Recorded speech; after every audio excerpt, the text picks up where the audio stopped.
अगला जो सवाल है हमारा वो कुछ ऐसा है कि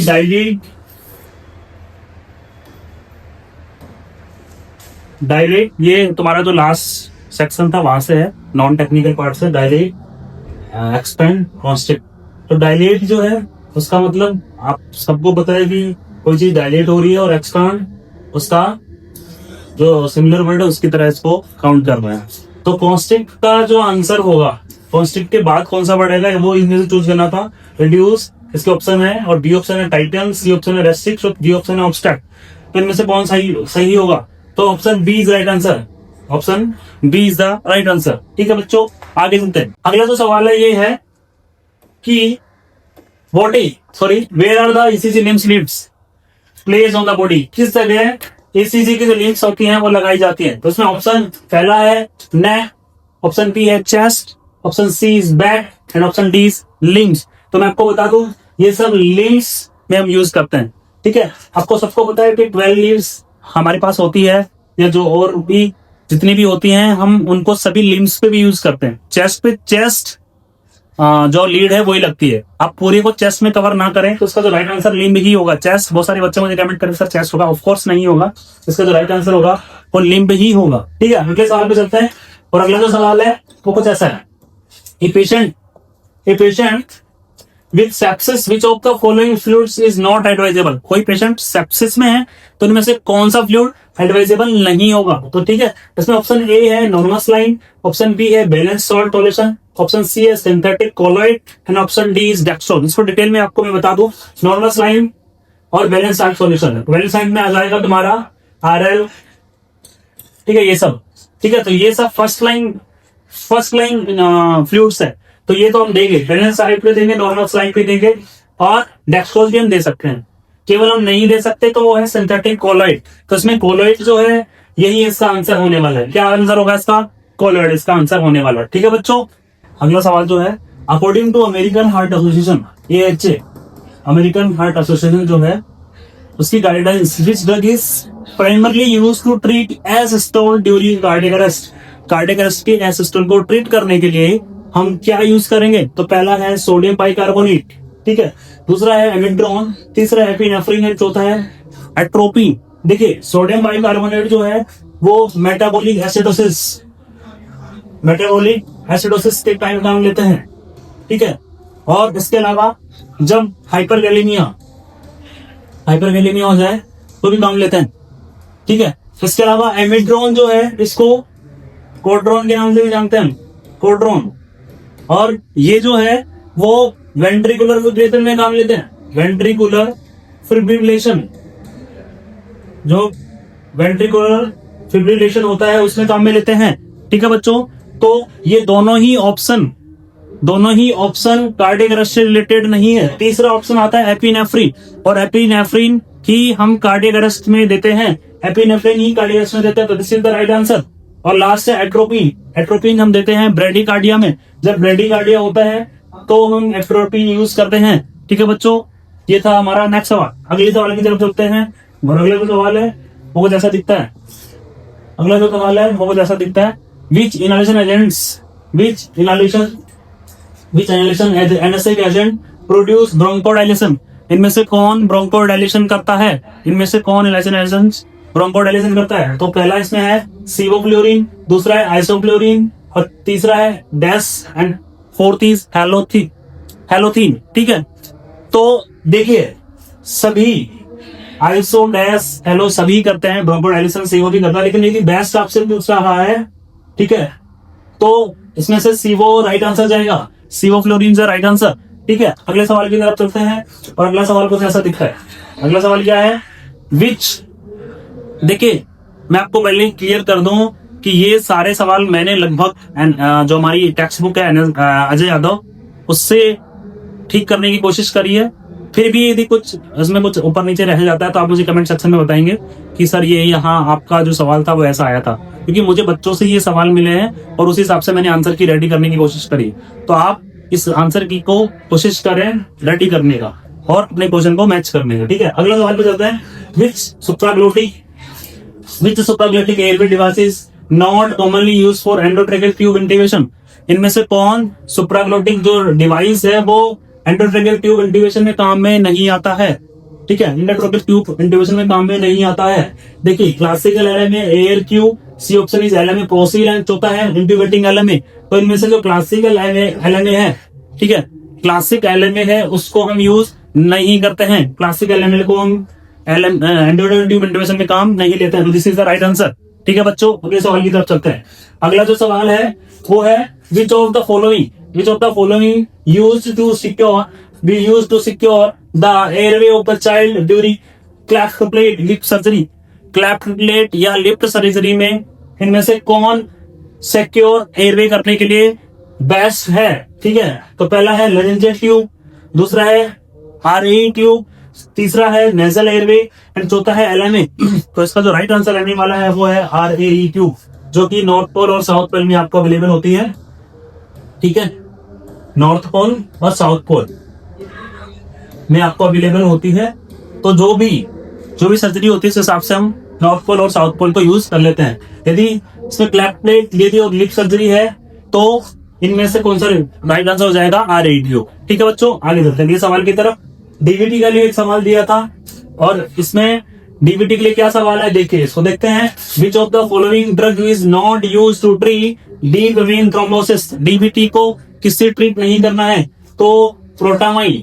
अच्छा, प्रोटामाइन के बारे में मैं आपको बता दूं, ये एंटीडोट है किसका है, हिपेरिन का, ठीक है। हिपेरिन का एंटीडोट होने का मतलब ये है कि ये हिपेरिन का जो है इफेक्ट को कम करता है। तो यदि हिपेरिन के इफेक्ट को ही कम कर देगा तो हमें उसे काम को भी खराब कर देगा। कौन से काम को, कि हमारा काम है डीवीटी में क्या काम करना है। अच्छा, हिपेरिन का काम क्या है कि ये क्लोटिंग नहीं होने देता है, क्या क्लोटिंग नहीं होने देता है। और डीवीटी में हमें ऐसी ड्रग्स यूज करनी है जो क्लोटिंग, जो डीप वेन थ्रोम्बोसिस हुआ है, जो थ्रोम्बस बना हुआ है उसको नहीं होने दे, तो हम हिपेरिन यूज कर सकते हैं, ठीक है। और इन सब में लगभग हिपेरिन वाला ही होता है, लेकिन प्रोटामाइन इसका अपोजिट है, इसका एंटीडोट है। तो this is the right answer, ठीक है। इसका तो सही जवाब जो होगा वो क्या होगा, प्रोटामाइन होगा, ठीक है बच्चों। तो इसका राइट आंसर होगा प्रोटामाइन, ठीक है।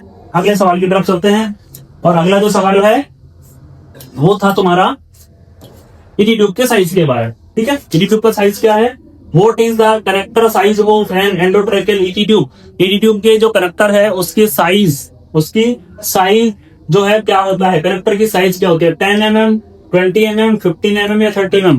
तो उसकी जो करेक्टर की साइज होती है वो 15 mm होती है। कितनी होती है, 15 mm होती है बच्चों, ठीक है। अगले सवाल की तरफ चलते हैं और अगला सवाल, व्हाट इज लीस्ट मैक CO-फ्लोरीन। What is least mag of CO-फ्लोरीन, ठीक है। तो इसका आंसर हम चेक करते हैं। ऑप्शन में ए में था 0.5, ऑप्शन बी में था 1, ऑप्शन सी में था 2 एंड ऑप्शन डी में था 3, ठीक है। तो इसका राइट आंसर होने वाला है वो है 0.5। 0.5 जो है लीस्ट मैक वैल्यू है CO-फ्लोरीन की, लीस्ट मैक वैल्यू है CO-फ्लोरीन की, ठीक है क्या सब, ओके। अगला चलते हैं। अगला जो सवाल है, what is the pin index of oxygen cylinder. जो ऑक्सीजन का ऑटो का पिन इंडेक्स है वो पूछा था आपसे, ठीक है। सिंपल एक वर्ड का आंसर था 2635, 15 या 25, क्या आंसर रहने वाला, तो इसका 25 आंसर होगा। 25 पिन इंडेक्स होता है ऑक्सीजन का, ठीक है बच्चों। अगला सवाल जो है, ठीक है। अगला जो सवाल है इसने डबल लिख दिया है, फिर भी चलो इसको डिस्कस करते हैं। Which artery is most commonly used for invasive blood pressure monitoring. Invasive blood pressure monitoring, जो बच्चे नए हैं मैं आपको बता दूं कि ब्लड प्रेशर मॉनिटरिंग 2 टाइप्स की होती है, इन्वेसिव एंड नॉन इन्वेसिव, ठीक है। आईबीपी एंड एनआईबीपी, ठीक है। तो यहाँ सवाल था आईबीपी के लिए कि इन्वेसिव ब्लड प्रेशर जो है वो आप किस आर्टरी से मेजर करेंगे। तो इसमें पहला ऑप्शन था एक्सिलरी, बी था फीमोरल, सी था ब्रैकियल एंड डी था रेडियल, ठीक है। तो इसमें जो है हम रेडियल आर्टरी जो है आप रेडियल आर्टरी को प्रेफर करेंगे इसको मेजर करने के लिए, आईबीपी को मेजर करने के लिए। तो this is the right answer, ठीक है बच्चों। आगे सवाल पे चलते हैं और अगला सवाल कुछ ऐसा है, laryngoscope blade is made up of. Laryngoscope की जो ब्लेड है वो किससे बनी होती है, laryngoscope blade is made up of किससे बनी होती है। देखिए बच्चों, पहला है स्टील, दूसरा है प्लास्टिक, तीसरा है वुड, चौथा है रबर। आप देखिए और बताइए, कमेंट्स में बताइए। देखो बिल्कुल सिंपल सवाल है। तो स्टील होता है उसका बना होता है, किसका बना होता है, स्टील का। और स्टील को जो है ऑटोक्लेव भी हम इजीली कर सकते हैं, ऑटोक्लेव कर सकते हैं, या मैं जो सिंपल भाषा में बात करूं तो स्टरलाइजेशन कर सकते हैं, स्टरलाइजेशन कर सकते हैं। ऑटोक्लेव भी कर सकते हैं, लेकिन ऑटोक्लेव हम उसके बल्क के लिए फ्रेजाइल होता है, इसलिए हम नहीं करते हैं। प्लाज्मा वगैरह करते हैं, लेकिन मैं सिंपल सी भाषा में बोल सकते हैं कि स्टेरिलाइजेशन में कर सकते हैं। ठीक है, नेक्स्ट सवाल की तरफ चलते हैं। और नेक्स्ट जो सवाल है कुछ ऐसा है, ऐसा दिखता है, which of following local anaesthetics, इनमें से लोकल एनेस्थेटिक बताना है जो कि ईस्टर ग्रुप का है।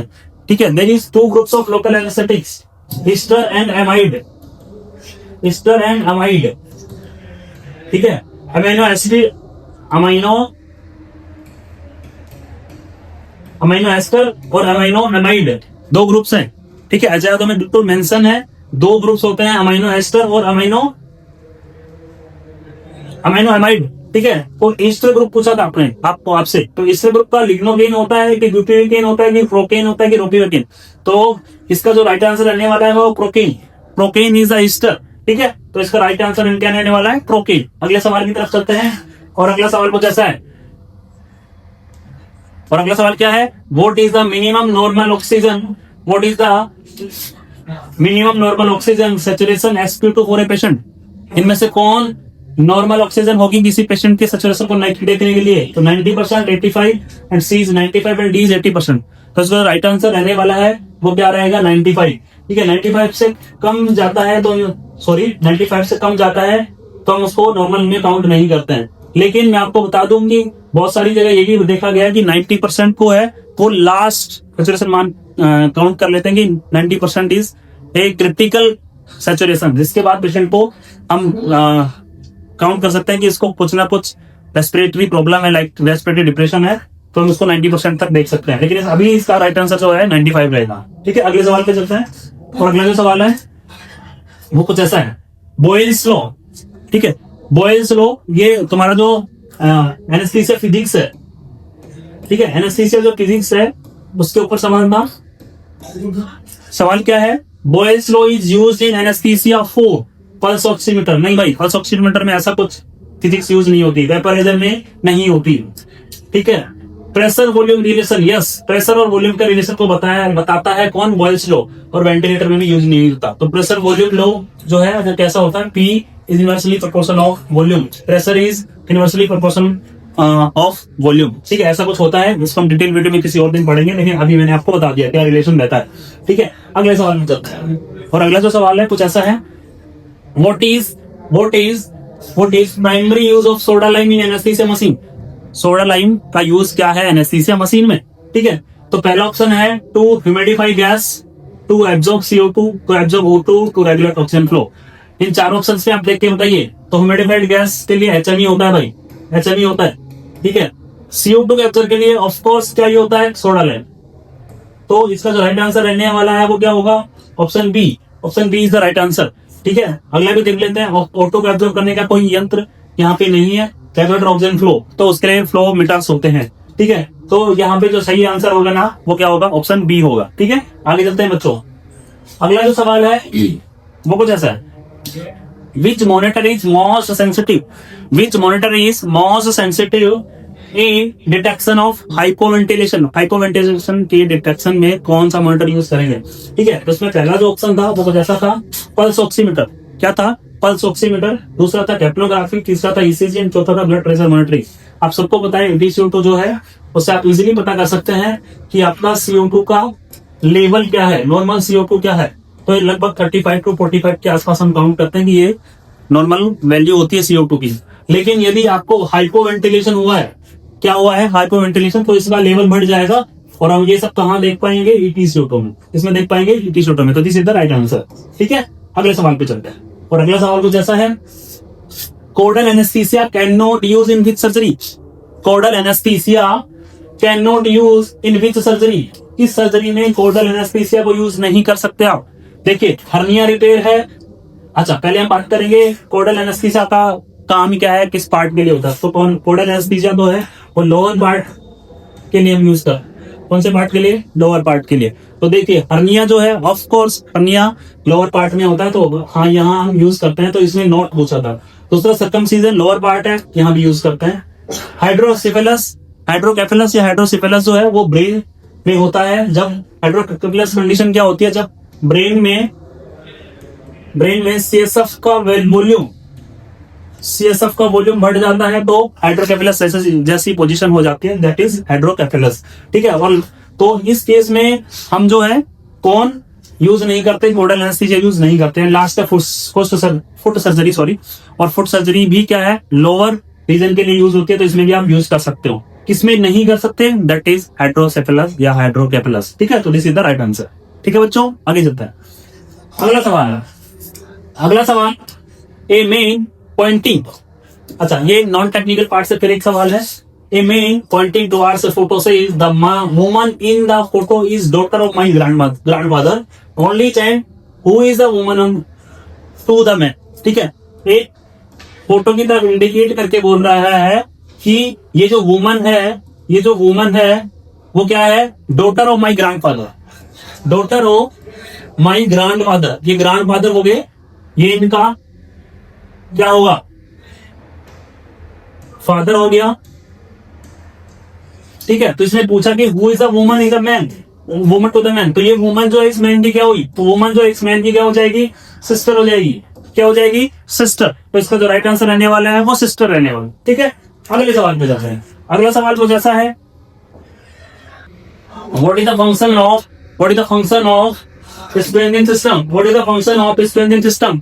स्प्रेडिंग सिस्टम जो है वो ओटीज में होता है, और ओटीज में जो स्प्रेडिंग सिस्टम होता है, एनेस्थीसिया मशीन से रिलेटेड जो स्प्रेडिंग सिस्टम होता है, उसका काम क्या है, जिसने बोला है delivery oxygen, remove CO2, remove waste gases, regulate pressure. तो जो वेस्ट गैसेस होते हैं उसको रिमूव करने का काम करता है स्प्रेडिंग सिस्टम, और इस स्प्रेडिंग सिस्टम की वजह से ही थिएटर पोल्यूशन बढ़ता है। तो यदि थिएटर पोल्यूशन जो है आपका वो नहीं होता है, नहीं होने देता है वो स्प्रेडिंग सिस्टम। तो आपको ये सवाल यहाँ से भी पूछ सकता था कि थिएटर पोल्यूशन तो कौन बचाता है, तो कौन बचाता है, स्प्रेडिंग सिस्टम। ठीक है, अगले सवाल पर चलते हैं। और अगला सवाल है, व्हाट इज कॉमन कॉम्प्लिकेशन, क्या है, what is common complication of spinal anaesthesia, spinal anaesthesia का कॉमन कॉम्प्लिकेशन क्या है। तो पहला है nausea, hypotension, headache, infection. Common पूछा है तो कॉमन में जो है नोजिया की, हेडेक और इन्फेक्शन, इनको नहीं काउंट करेंगे, किसको काउंट करेंगे, हाइपोटेंशन। तो हाइपोटेंशन जो है, हाइपोटेंशन और ब्रेडिकार्डिया, हाइपोटेंशन और ब्रेडिकार्डिया जो है वो मोस्ट कॉमन कॉम्प्लिकेशन है स्पाइनल एनेस्थीसिया के। ठीक है, तो इससे रिलेटेड ड्रग्स हम रेडी करके रखते हैं जब हम स्पाइनल एनेस्थीसिया पेशेंट को देते हैं। तो इसका राइट आंसर रहने वाला हो गया है हाइपोटेंशन। क्या रहने वाला है, हाइपोटेंशन। अगले सवाल की तरफ चलते हैं, और अगला सवाल कुछ ऐसा है, sugammadex, sugammadex can not reverse which non depolarising agent. ठीक है, सुगामाडेक्स जो है, सुगामाडेक्स जो है वो क्या है, रिवर्सल है। और पूछा क्या है कि ये जो रिवर्सल है किस नॉन डिपोलराइजिंग मसल रिलैक्सेंट को रिवर्स नहीं करता है। तो इसमें बहुत सारी मसल रिलैक्सेंट आपको दिए हैं, जैसे कि रोकिरोनियम, बैक्टीरोनियम, अल्ट्राक्यूरियम एंड नॉन दबाव। ठीक है, पहले option rock, wet and extra. जो तो है एक्ट्रा, जो है एक्ट्रा को सुगामाडेक्स रिवर्स नहीं कर पाता है, तो इसका जो राइट आंसर रहने वाला है वो क्या होगा, एट्राक्यूरियम होगा। क्या होगा, एट्राक्यूरियम, और ऑप्शन नंबर सी। ठीक है, अगले सवाल पे चलते हैं। और अगला सवाल कुछ ऐसा है, what is the best method to securing airway को सिक्योर करने का सबसे बेस्ट मेथड क्या है। तो पहला है ओरल, दूसरा लेंजेर मास्क, तीसरा एंडोट्रेकियल ट्यूब, एंड चौथा है नेजल एयरवे। आपको अच्छे से यदि एयरवे को सिक्योर करना है तो आपको बिना सोचे समझे क्या कर देना है, ET ट्यूब प्लेस कर देनी है। ET tube placement is best way of securing airway management. ठीक है, तो ET ट्यूब इसका राइट आंसर होगा, option C is the right answer. अगले सवाल को चलता है, और अगला सवाल है, what is the normal respiratory rate for an adult. किसी एडल्ट के लिए नॉर्मल रेस्पिरेटरी रेट क्या रहने वाली है। तो उसमें ऑप्शन ए था 8 से 12, ऑप्शन बी है 20 to 30, एंड ऑप्शन सी है 12 to 20, and option D is less than 20। ठीक है, तो इसका जो राइट आंसर रहने वाला है वो क्या होगा, 12 to 20, 12 से 20 बार जो है हम रेस्पिरेट करते हैं 1 मिनट में। तो इसका आंसर जो रहने वाला है ऑप्शन सी हो जाएगा। अगले सवाल चलते हैं, और अगला सवाल क्या है, वेयर। वैसे हमने पहले डिस्कस कर लिया, फिर से देखते हैं, where is it is to analyser place. It is to analyser को कहां प्लेस किया जाता है। पहला है नी एक्सट्रेटरी, बी है नी नियर मास, सी है फ्लोमीटर, एंड चौथा है नियर एपियल वॉल। मैं आपको बता दूं कि इट इज टू एनालाइजर को प्लेस करने के लिए दो चीज है, एक है मेन स्ट्रीम और दूसरा है साइड स्ट्रीम। क्या है, main stream and side stream. Main stream का मीनिंग है कि आपने जो है सर्किट में ही आपके एटीस्टोटो को कनेक्ट कर दिया है। और साइड स्ट्रीम का मीनिंग ये है कि आपने जो आपका वो है पाइप, कौन सा पाइप, पीएम लाइन या फिर जो आपकी लाइन है उससे कनेक्ट करके आपने एचएमवी फिल्टर भी उसको लगा दिया है, तो ये हो गया साइड स्ट्रीम। ठीक है, आप इसको डायरेक्ट करके भी लगा सकते हो। तो ये वाला जो मेथड है वो भी साइड स्ट्रीम। तो यहाँ पे नियर मास्क वाला ऑप्शन ये हो गया और ये हो गया एक्सपिरेटरी लिंक वाला। तो इसमें दोनों ऑप्शन सही होने को जा रहे हैं। अब देखते हैं एम्स इसको किसको ठीक करता है। वैसे जो एक्सपिरेटरी लिंक इसका आंसर होना चाहिए, बाकी देखते हैं, क्योंकि इसमें दोनों आंसर ठीक जा रहे हैं। ठीक है, अगले सवाल में चलते हैं। अगला सवाल है, what is the use of an HMV filter. HMV filter का काम क्या है? ठीक है, एचएमवी फिल्टर का काम क्या है? डिलीवर ऑक्सीजन नहीं भाई, ह्यूमिडिफाई गैस। यस, अच्छा इससे पहले बात कर ले एचएमवी फिल्टर का फुल फॉर्म क्या है। एचएमवी फिल्टर का फुल फॉर्म है heat and moisture exchanger. Heat and moisture exchanger इसका फुल फॉर्म है। तो हीट और मॉइस्चर जो है, मॉइस्चर से ह्यूमिडिफिकेशन हो जाता है, तो ह्यूमिडिफिकेशन को कम करने के लिए एचएमवी फिल्टर यूज होता है। तो देखिए, तो ह्यूमिडिफाइड गैसेज है उसको कम करने के लिए एचएमवी यूज होता है। तो option B is right answer. And option C filter bacteria नहीं भाई, रेगुलेटर प्रेशर नहीं, रेगुलेटर प्रेशर रेगुलेटर होते हैं उसमें। ठीक है, तो ये दोनों ऑप्शन भी नहीं होंगे, option B is right answer. अगले सवाल की तरफ चलते हैं। और अगला सवाल है, what is the colour of the nitrous cylinder in India. India में नाइट्रस के सिलेंडर्स होते हैं, उसका कलर कैसा होता है? तो option is blue, B is black, C is green and fourth is blue with white shoulder. नहीं भाई, तो इसका जो कलर रहने वाला है वो कैसा होता है? ब्लू, फुल ब्लू होता है नाइट्रस का। तो इसका जो राइट ऑप्शन होगा ऑप्शन ए हो जाएगा। ठीक है, अगले सवाल में हम चलते हैं। और अगला सवाल कुछ ऐसा है, what is the function of soda lime. Soda lime का काम क्या है? सोडा लाइम का काम क्या है? सोडा लाइम का काम क्या है भाई? तो ह्यूमिडिफाइड गैस नहीं, अभी हमने देख लिया एचएमवी होते हैं इसके लिए। एब्जॉर्ब CO2 यस, इसके लिए हम क्या यूज करेंगे? Soda lime. तो इसका आंसर हम क्या हो जाएगा? Soda lime. स्क्रीनिंग गैसेस के लिए हमने देख लिया क्या होता है, गैसेस को स्क्रीन करने के लिए स्क्रीनिंग सिस्टम होता है, रेगुलेट ऑक्सीजन के लिए रेगुलेटर सिस्टम होता है। तो इसमें जो राइट ऑप्शन है इसका, राइट आंसर है इसका क्या होगा? को absorb CO2 soda lime consume करने के लिए यूज होता है।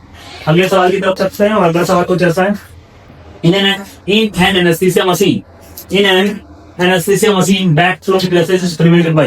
ठीक है, देखो जब एनेस्थीसिया मशीन में गैसेस फ्लो हो रही है तो उसके बैक फ्लो को रोकना है। बैक फ्लो को आपको रोकना है, तो वैसे कौन किसको यूज करना है? तो पहला प्रेशर गेज वो प्रेशर को मेंटेन करेगा, फ्लो मीटर्स वो फ्लो को मेंटेन करेगा, one way valve yes, APL इसको भी छोड़ देते हैं। एपीएल मोड क्या है? Adjusting pressure limiting valve. जो भी हम प्रेशर डिलीवर कर रहे हैं उसको प्रेशर को लिमिट करने का काम आता है। और वन वे जो चेक वॉल्व है, वन वे चेक वॉल्व है वो जो है बैक फ्लो के लिए काम में लेता है। तो option C is the right answer. ठीक है, अगले सवाल की तरफ चलते हैं। और अगला सवाल कुछ ऐसा है, what is the capacity of N auto cylinder in India. India में ऑक्सीजन के सिलेंडर की कैपेसिटी क्या होती है? तो आप लोग बताएंगे, इसमें से देखते क्या होती है। 610 litre, 660 litre, 1500 litre and 2000 litre. तो इसका जो आंसर रहने वाला है वो है 660 लीटर। 660 लीटर का सिलेंडर होता है। यहाँ पे आपसे प्रेशर नहीं पूछा था, कैपेसिटी पूछी थी। यदि प्रेशर पूछता तो यहाँ पे 2000 के साथ PSI भी होता है कि 2000 PSI इसका प्रेशर होता है। ठीक है, तो अभी इसकी कैपेसिटी जो होती है ऑक्सीजन के सिलेंडर की वो कितनी होती है? 660 लीटर होती है। अगले सवाल की तरफ चलते हैं। और अगला जो सवाल है वो कुछ ऐसा है, pressure of cylinder measured in which unit. किस यूनिट में प्रेशर को मेजर करते हैं भाई?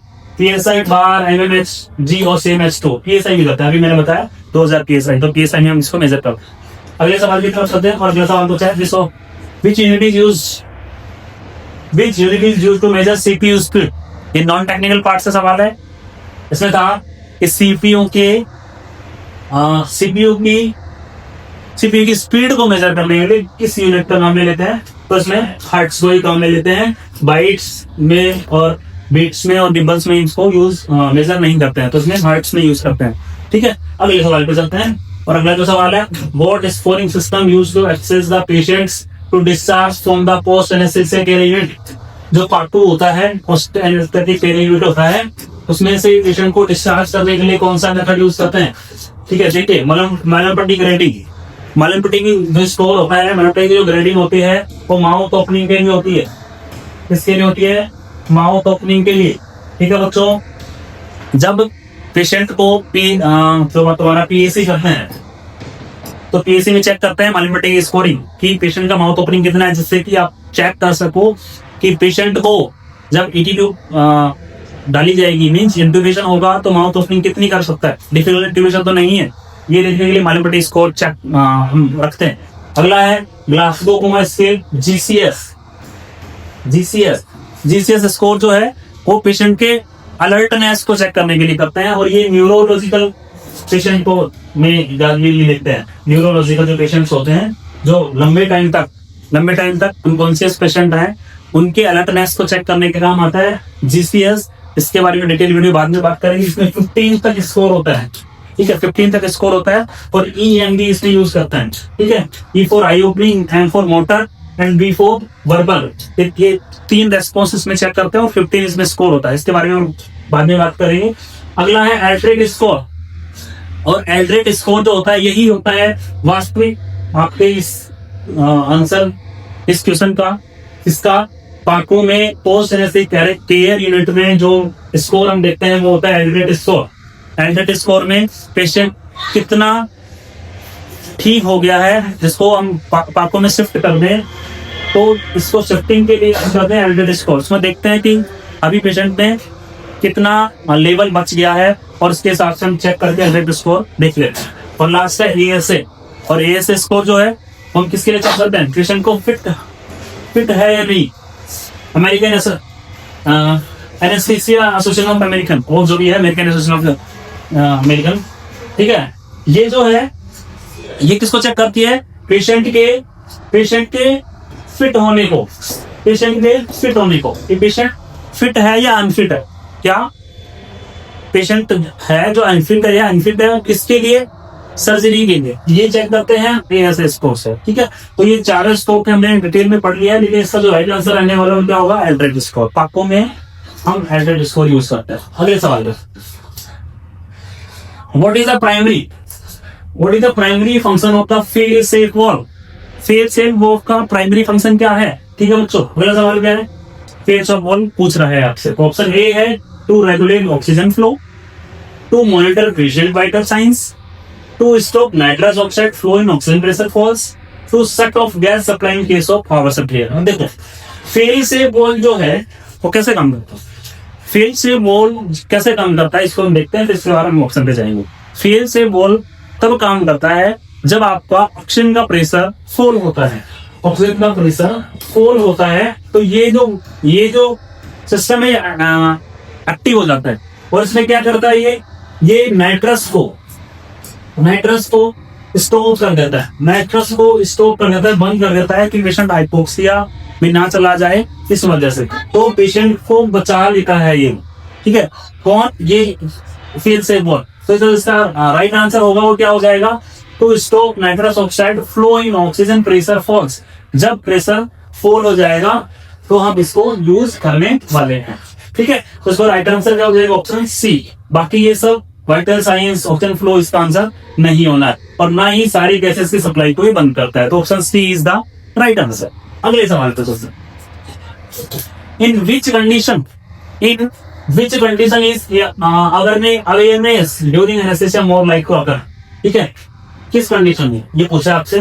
तो पहला हाइपोथर्मिया, हाइपरकैप्निया, हाइपोवेंटिलेशन और हाइपोकैनिया।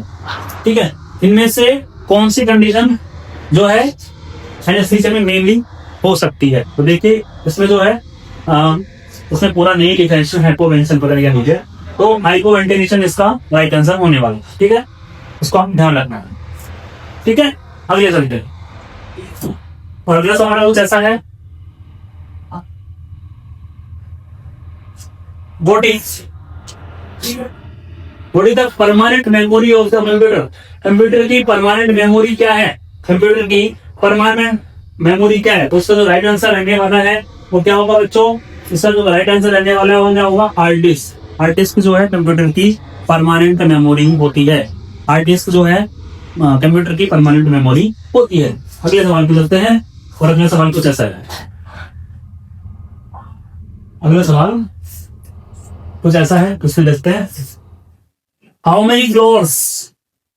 Many floors does the Burj Khalifa है? बुर्ज खलीफा में कितने फ्लोर्स हैं? ये नॉन टेक्निकल पार्ट से है। 201, 163, 164 या 148। तो इसका आंसर रहने वाला है 163। 163 फ्लोर्स हैं बुर्ज खलीफा में। ये सवाल चलते हैं। अगला सवाल है, which country is the largest export of electricity? Export of electricity का पूछ रहा है, किस कंट्री में लार्जेस्ट एक्सपोर्ट होता है? तो यदि हम बात करें तो इसका आंसर रहने वाला है फ्रांस। ठीक है, फ्रांस जो है लार्जेस्ट एक्सपोर्टर ऑफ इलेक्ट्रिसिटी है। ठीक है, अगले सवाल पे चलते हैं और अगला जो सवाल है वो कुछ ऐसा है, which country has the largest reserve the rare earth minerals? ठीक है, और अर्थ मिनरल्स को जो है चाइना सबसे ज्यादा रखता है अपने पास। कुछ तरह का आंसर हो जाएगा चाइना। अगले सवाल पे चलते हैं और अगला सवाल क्या है, what is preferred circuit for a patient with 10 kg? Below 10 kg patient है तो उसके लिए कौन सा सर्किट होगा? ऑफ कोर्स वो बच्चा ही होगा। और बच्चे में क्रीप्स में कौन सा यूज करते हैं? देखिए भाई, सर्कल, ग्रीन्स, मेपल्सन या जैक्सन राइज। तो Jackson Rees JR circuit use करते हैं हम। ठीक है, तो इसका राइट आंसर हो जाएगा ऑप्शन डी। अगले सवाल की तरफ करते हैं और अगला सवाल कुछ ऐसा है, what is the normal suction pressure for an adult? किसी pressure sorry normal suction pressure क्या होगा किसी एडल्ट के लिए? ठीक है, तो इसमें जो है यूनिट का पूरा गेम है। यूनिट देखना है आपको सक्शन प्रेशर की। सबसे पहले तो सक्शन की जो यूनिट होती है वो एमएमएचजी होती है, और एमएमएचजी में आप देख लो इसमें 200 से कम रह रखा है और इसमें CmH2 है। तो सीधी सी बात है 100 से 150, 100 to 150 mmHg होता है। कितना होता है? 100 to 150 mmHg इसका आंसर चला जाएगा। अगले सवाल पे चलते हैं और अगला सवाल क्या होगा, what is the standard colour of an air cylinder? Air का जो सिलेंडर है उसका कलर कैसा होता है? तो ग्रे कलर होता है। ठीक है, ग्रे कलर होता है। अगले सवाल पे चलते हैं। अगला जो सवाल है क्या है, what is the oxygen flush valve flow of anaesthesia machine? कितना देता है भाई? क्या फ्लो होता है इसका? ठीक है, पहला ऑप्शन है 25 to 35, दूसरा ऑप्शन है 35 to 45, तीसरा ऑप्शन है 35 to 75 और चौथा ऑप्शन है 75 to 85। तो इसका आंसर रहने वाला वो क्या है? Sorry 35 to 75। क्या आंसर रहने वाला है? 35 to 75 इसका आंसर रहने वाला है। 35 से 75 लीटर पर मिनट जो है ये जो है ऑक्सीजन प्लस देता है। अगले सवाल पे चलते हैं, what is the shape of EtCO2 waveform? EtCO2 का जो वेवफॉर्म होता है उसका शेप कैसा होता है? फ्लैट, स्क्वायर, बाइफेजी या साइन? जो EtCO2 है आप देखोगे वो कुछ ऐसा दिखता है। ठीक है, वो कुछ ऐसा दिखता है और ये वाला मैंने थोड़ा बना दिया, ये कुछ ऐसा दिखता है। जब आप मॉनिटर में देखोगे तो देखिए आप ये कौन सा डायग्राम है? क्या है? ये स्क्वायर शेप। तो इसका जो आंसर रहने वाला है वो क्या होगा? Square shape. अगले सवाल पे चलते हैं। अगला सवाल क्या है, विच कंट्री क्या है? विच कंट्री है the largest number of UNESCO world heritage? UNESCO world heritage किसमें सबसे ज्यादा है? तो यूनेस्को वर्ल्ड हेरिटेज जो है वो किसमें है? इटली में। इटली में सबसे ज्यादा यूनेस्को वर्ल्ड हेरिटेज है। इसमें सीधे वन वर्ड आंसर था। अगले सवाल पे चलते हैं, where is a pulse oximeter commonly placed on the body? जो पल्स ऑक्सीमीटर है वो बॉडी पे कहाँ लगाते हैं मेनली? सिंपल सवाल था, फोरहेड, नोज, टंग या फिंगर? कहाँ लगाते हैं? ऑफ कोर्स फिंगर में लगाते हैं। तो इसका जो आंसर होगा वो फिंगर हो जाएगा। ठीक है बच्चों, ये जो था आपका पूरा सेशन था। हमने जो है आंसर की आपकी रेडी करी है। ये जो आंसर की है हमने बहुत मेहनत से बनाई है। तो आप यदि यहाँ तक मेरे इस वीडियो में बने हुए हैं तो आप बहुत वैल्यूएबल स्टूडेंट हो और बहुत बहुत कॉन्ग्रेचुलेशन कि आप सभी का सिलेक्शन हो, ऐसी मैं भगवान से प्रार्थना करूंगा। और सभी लोग यहाँ तक पहुंचे हैं तो मेरे इस चैनल को सब्सक्राइब करें, लाइक करें, और आपको कितना स्कोर बन रहा है इस पूरे देखते हुए तो आप अपना वेटेज जो है, अपने स्कोर जो है मुझे कमेंट्स में बताएं। और मैंने एक डिटेल वीडियो पूरी कट ऑफ पे बनाई है कि किसकी क्या कट ऑफ, किस कैटेगरी की क्या कट ऑफ रहने वाली है। तो उस वीडियो को भी जाके देखें जिससे कि आपको पता चले कि हमारी क्या कट ऑफ रहने वाली है और सिलेक्शन किस रैंक पे होगा वो हम बाद में बात करेंगे। ठीक है बच्चों, थैंक यू वेरी मच।